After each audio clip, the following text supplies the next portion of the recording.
O Redação Novo Tempo já está de volta pela sua rádio e pela TV Novo Tempo. Seja muito bem-vindo. Se você está ligando agora, participe com a gente através das redes sociais sempre. Olha, essa semana, falando em redes sociais, 3 mulheres foram condenadas pela Justiça Federal no Amazonas por mensagens postadas no Facebook com ataques preconceituosos e discriminatórios contra a Bahia e contra a cultura regional baiana. No mês passado, durante o lançamento do projeto Humaniza Redes, a presidente Dilma Rousseff alertou sobre o perigo desse tipo de comportamento no meio virtual. Vamos acompanhar. As redes sociais têm sido palco de manifestações de caráter ofensivo, preconceituoso, discriminatório, de grave intolerância. Escondidas no anonimato que as redes sociais permitem ou no distanciamento que promovem, algumas pessoas se sentem à vontade para expressar todo tipo de agressão e difusão de mentiras, ferindo a honra e a dignidade de outras pessoas.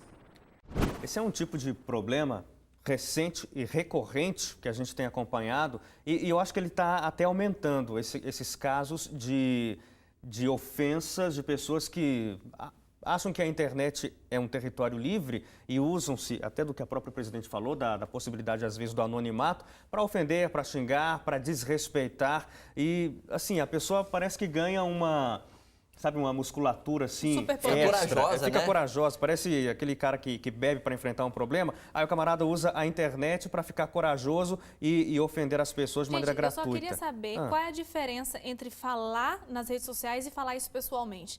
Inclusive, coragem. Tem que ter coragem para você falar com alguém. Se eu falo uma coisa... No aspecto moral, o que vai diferenciar? A pessoa vai absorver aquela informação do mesmo jeito, como se fosse pessoalmente. Mas eu acho que o que difere é a pessoa sentir menos vergonha de se colocar nas redes sociais e mais vergonha de se colocar pessoalmente. Mas eu volto à pergunta da Suzane, qual é a diferença? Mas eu acho que é exatamente isso. Eu acho que o ponto é assim, é a consequência. Então, por exemplo, vamos supor, se eu for falar uma coisa pra você e você não gostar e eu falar isso na sua cara, você pode ficar bravo, você pode partir pra cima de mim. Se eu tô no conforto do meu computador, o que você vai fazer do outro lado? O que você pode fazer é o que o pessoal tá falando agora. Vai responder por responder, o pessoal fica com medo de ser processado. E agora que a coisa tá pegando, você tá processando, aí o pessoal falou, opa, peraí, eu vou medir minhas palavras agora. A gente vê isso com muita facilidade. Por exemplo, a gente estreou o Redação Novo Tempo faz pouco mais de um mês.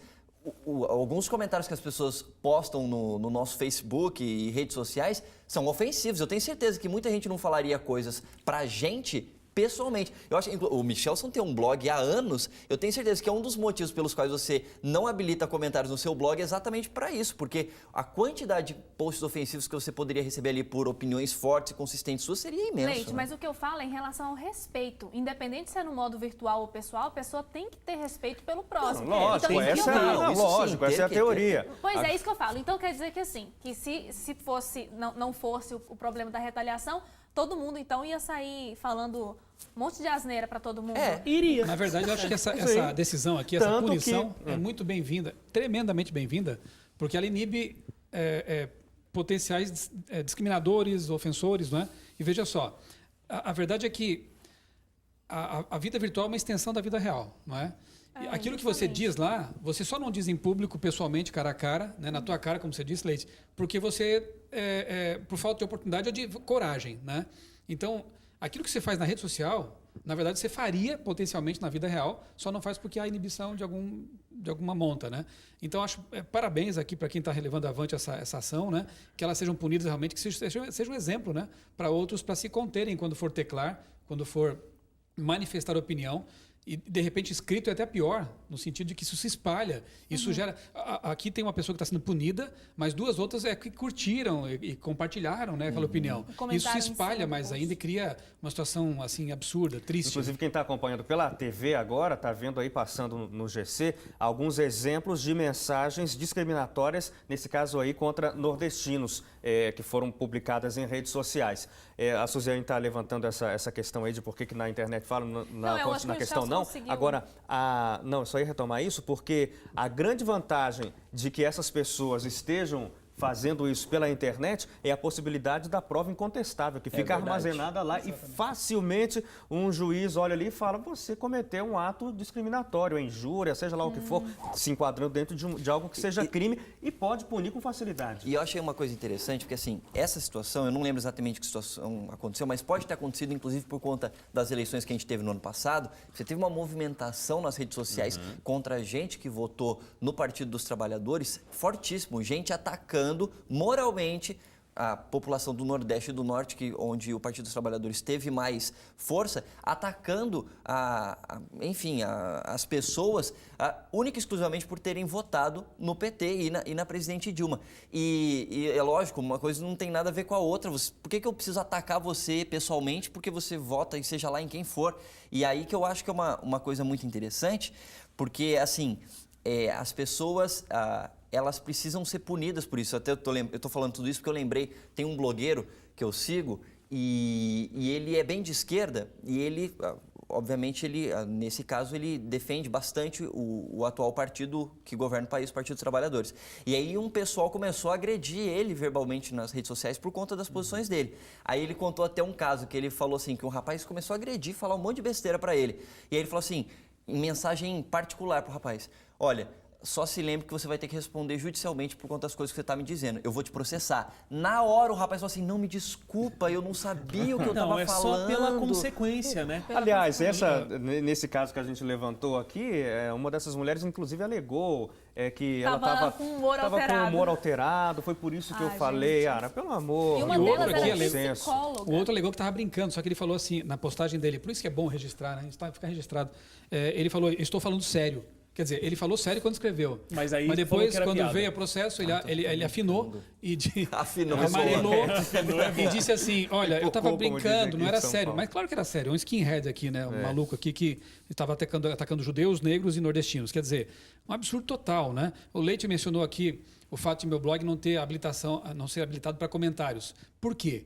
Não quero generalizar, mas de modo geral, o brasileiro, ele não sabe discutir ideias, né? Ele discute pessoas. Ele ataca pessoas. É o tal do argumento ad hominem, né? E a gente vê isso muito nas redes sociais. Ataque pessoal, porque eu votei em tal pessoa, eu sou mau caráter. Porque eu tenho tal cor de pele, eu não sou isso. Gente, isso é um absurdo. Discuta ideias, propostas, ideologias e não pessoas.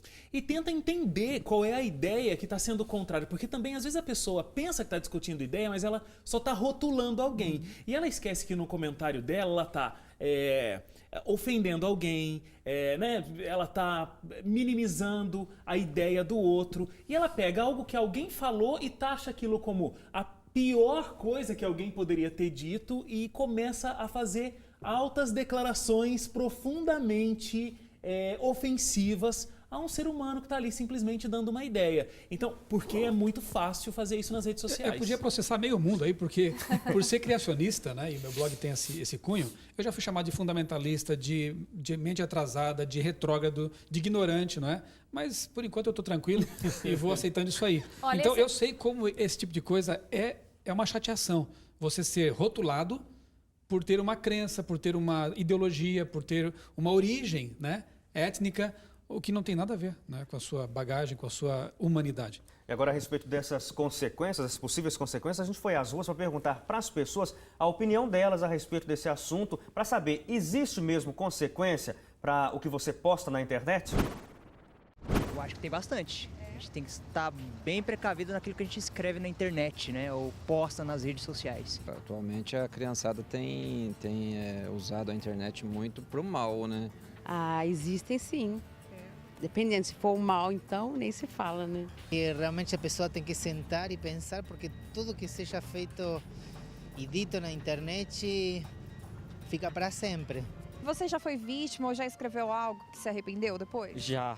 Já? Escrevi uma coisa lá, nossa. E como foi? Eu fiquei de castigo.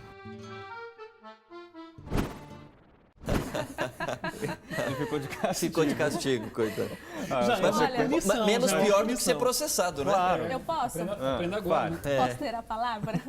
É que o Wagner tocou num ponto que eu quero desmembrar este ponto e voltar à frase que o Michelson disse sobre a extensão da nossa vida pessoal, real, para o meio virtual. Eu acho que isso que vale a pena a gente levantar a bola aqui. Porque às vezes a gente usa as redes sociais, às vezes, né, muitas pessoas usam as redes sociais de maneira inadequada. Eu não sei qual é a dificuldade das pessoas entenderem que o que elas postam, inclusive fotos, vídeos, ou o que elas compartilham e até mesmo escrevem, né, é uma extensão da vida dela. Então, se você vê a pessoa postando um vídeo discriminatório disso, então essa é a leitura que eu vou fazer daquela pessoa. Se você vê uma pessoa... E geralmente, o ser humano é assim. Para criticar, ele tem 1001 opinião para dar. Mas, assim, oferecer uma opinião para colaborar, para que seja colaborativa para o bem, né, não tem. Né? Não tem para dar. O Leite falou sobre a questão das nossas redes sociais, eu vejo isso.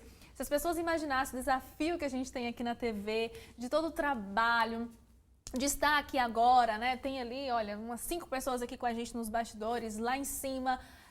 Então as pessoas entenderiam melhor a situação, porque é muito fácil sentar e criticar. Isso é mais fácil. Mas e a parte onde eu colaboro como ser humano e até mesmo como cristão, né? Como cristão. Essa é a maneira da gente enxergar o mundo virtual como se ele fosse distante, e sendo que no pessoal é a mesma coisa. Uma vez eu vi uma pregação, já deixa você falar. Não, eu tô prestando, eu não tenho nada falando, eu tô prestando atenção. Vamos ver qual pessoa da família hoje que passou por isso. Não, uma pregação que eu achei bem válida falando sobre a questão do pecado.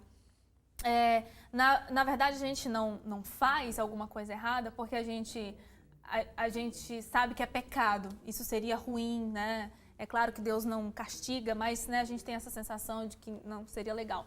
Porque se fosse permitido, o ser humano faria. E isso me doeu muito quando eu vi, me analisando como pessoa também. Então tem muitas coisas que eu não faço porque é deselegante, porque vai ser pecado, porque tem uma lei que vai me punir, né? Então eu me resguardo por causa disso. E se tudo fosse permitido, qual seria o nosso comportamento? Eu gostaria que o pessoal de casa, inclusive, parasse para pensar nessa situação, né? O que a gente faria se a gente estivesse pessoalmente? Aí eu acho que vale a pena você pensar 2 vezes na hora de postar. Se você estivesse pessoalmente, você falaria isso? Você faria isso como pessoa, como cristão? Então acho que... E mesmo porque quando a pessoa faz um comentário nas redes sociais, ou comentando em algum lugar, ou postando alguma coisa, são várias implicações. É como eu vou entender a personalidade daquela pessoa. Agora, até indo para o aspecto do lado profissional, né, todas as empresas passam por isso na hora de fazer uma seleção.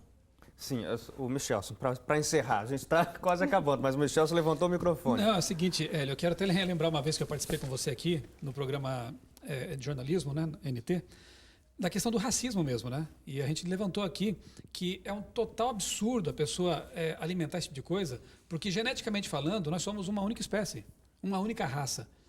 Os genes que determinam cor da pele, tipo de cabelo, enfim, altura, eles são... mínimos em relação a outros genes que codificam outras características da pessoa. Então é possível que haja mais semelhança genética entre um branco e um negro do que entre um branco e um branco, muitas vezes. Então é falta de, primeiro, amor, ética, integridade, mas também conhecimento científico. A pessoa alimentar essa bandeira absurda, idiota até, do racismo. Nossa, muito bem colocado. A gente tem que encerrar. Infelizmente, rapidinho. Michelson, muito obrigado pela sua presença aqui junto com a gente no Redação. Claro que o convite vai ser estendido outras vezes, porque a gama de conhecimento que o Michelson traz aqui é extraordinário. Obrigado, viu, Michelson? Obrigado a vocês pelo convite, foi um prazer. Obrigado também aos colegas aqui do Redação Novo Tempo e a você que está em casa acompanhando pela rádio ou pela TV, muito obrigado. Redação volta na semana que vem. Tchau, tchau.